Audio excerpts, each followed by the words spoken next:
जंग से हमारे रिपोर्टर आना शाहिद के मुताबिक साबिक वफाकी वजीर शेख वकास अकरम का कोरोना टेस्ट मुस्बत आ गया।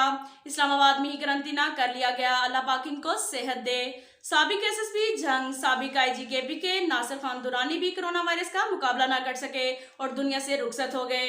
डिस्ट्रिक्ट प्रेस क्लब जंग का इजहार अफसोस। अहले सुन्नत जमात पाकिस्तान के सरबराह मौलाना अहमद लुधियानवी और रुकने पंजाब असम्बली मौलाना मुआविया आजम तारिकी वफाकी वजीर मजहबी अमूर नूरुल हक कादरी से अहम मुलाकात। नामूसे रिसालत से बढ़कर दुनिया का कोई मसला नहीं, फ्रांसीसी सफीर को फिलफौर मुल्क बदर किया जाए।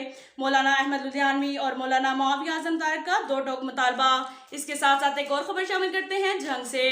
रोड बस्ती दीवान वाली में मेन रोड पर गंदगी के ढेर, बदबू और ताफुन से इर्द गिर्द के दुकानदारों और रहायशियों की जिंदगी अजीरन। गलियों का भी बुरा हाल, अमला सफाई अरसा दराज से गायब। रहायशियों का डिप्टी कमिश्नर इलाके के विजिट का मुतालबा। रमजान बाजारों के हुकूमती दामों की कली खोल दी। गड़ले सड़े फ्रूट सब्जियां आम मार्केट से महंगी। यूटिलिटी स्टोर पॉइंट पर बाजार में लगा दिए मगर सस्ता घी चीनी मौजूद नहीं। मशरूबात इंतजामिया की आंख से के नीचे जैली और गैर मेयारी गोश्त मटन बीफ मौजूद नहीं। इंतजामिया अवाम को रिलीफ फराहम करने में मुकम्मल नाकाम। हुकूमती दावे सब झूठे। अब तक के लिए इतना ही काफ़ी है। मिलते हैं अगले बुलेटिन में। हमारे साथ रहिएगा। अल्लाह हाफिज।